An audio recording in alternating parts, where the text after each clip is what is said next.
அடியனாக மக்கள்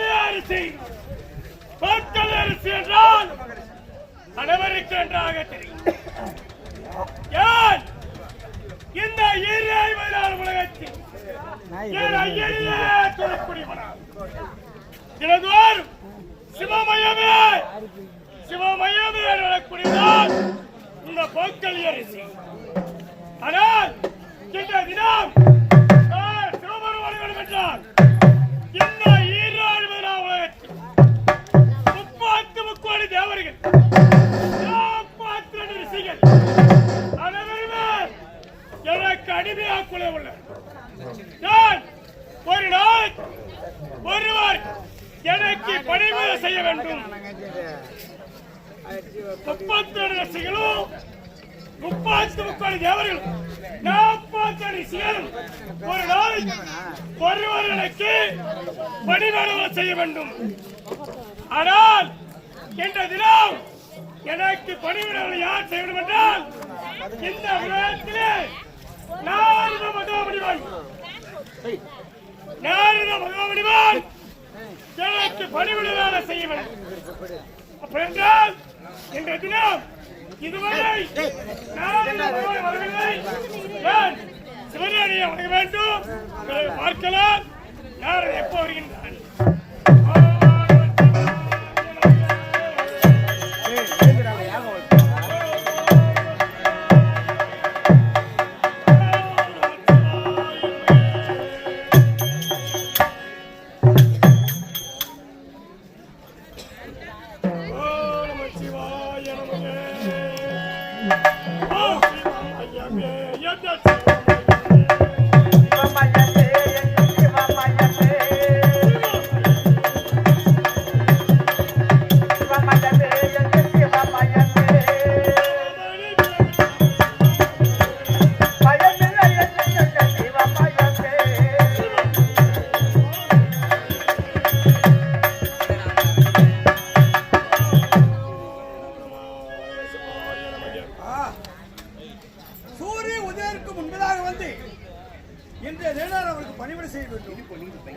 தாமத கடந்து விட்டது. அன்னவரோ பூஜையில் அமர்ந்து விட்டார். அவர் கோபத்துக்கு ஆளாக வேண்டாம். ஒன்றுமே புரியவில்லையே. ஐயனே ஆண்டவா சுவாமி சுவாமி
ஐயா என்னை மன்னித்து விட ஐயரே, மன்னித்து விடுங்கள்.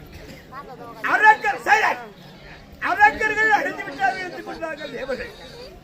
ஆனால் ஏழைகளுக்கு அப்பா திருப்பாக்கள் மத்தியிலே கருங்கடல். அந்த கருங்கடலை கோட்டையை வைத்து கடல் கட்டாசுரன் என்பவன்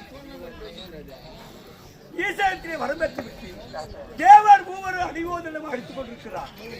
ஆனால் தேவேந்திரனை அடித்து அவளுக்கு கொண்டிய நவரத்தின மணிமகத்தையும் கரத்தில் உள்ள வஜ்ராயத்தையும் அபகரித்து விட்டார். தேவேந்திரன் சோர்வாக இருந்தார். அங்கு சென்று அவரோடு உரையாடினேன். அவருக்கு விளக்கம் அளித்தேன். இறந்த போல மீண்டும் அடைய வேண்டும் என்றால் மகா பிரசன்ன வேலை நடத்த வேண்டும். இறந்த பொருளை மீண்டும் அடலாம் என்று உழைத்தேன். அதனால்தான் தகவலை விட்டு அந்த மகாபுருஷ வேலை எப்படி செய்ய போயிருப்பான்? எப்படி அனைத்து தேவனையும் அழைப்பு கொடுத்து, சரி அனைத்து தேவனுக்கும் அழைப்பு கொடுத்து மூர்த்திகளை தலை செய்வார். யார்? முதல் மூர்த்தி அந்த ஈசன், ஜெகதீசன். நீ வணங்கக்கூடிய அந்த திரைவா நடராசன் தெய்வம் அண்ணவனை முதன்மையாக நிறுத்தி அந்த மகாபுருஷனை நடத்த போகிறாராம். தேவேந்திரன் உங்களுக்கு அழைப்பு கொடுக்கவில்லையா? இந்த உலகத்திலே 33 தேவர்கள் 40 விஷயம் எனக்கு அடக்கும். ஆனால் எனக்கு அளவு கொடுக்காமல் என்னுடைய குரு சிவபெருமானை கொடுத்திருக்கின்றார். உண்மைதான். இந்த வேலையாகும் மகாபிரத்த வேலையாகும் நடக்க வேண்டும் என்றால் என் குரு சென்றால் நடக்கும். என்ன அழைக்கவில்லை. உனக்கு அனுப்பி கொடுக்கலையா? சத்தியமாக கொடுக்கவில்லை. ஓ, அதனால் என்ன செய்ய வேண்டும்? இப்போ செல்கின்றேன். அவனை கொண்டு வருகிறேன். அவனை யாரு?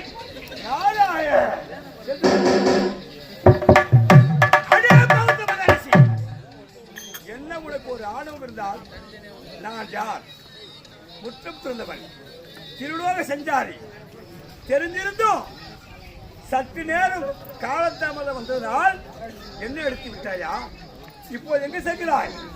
நீ வணங்கக்கூடிய அந்த ஈசன் ஜெகதீசன் அண்ணவை சந்திக்க போகிறாய். இதற்காக தேவேந்திரன் செய்யக்கூடிய அந்த மகாபுருஷனை வேதிக்கு செல்லாமல் தடுக்க செல்கிறாய். விடுவேனா? உனக்கு முன்பதாக நான் சென்று அந்த ஈசனை சந்தித்து அண்ணவை சந்தித்து உனக்கு வேண்டிய வேலையை நான் தரண்டா. டேய், இப்ப நிறுத்தாது என்று சொல்ல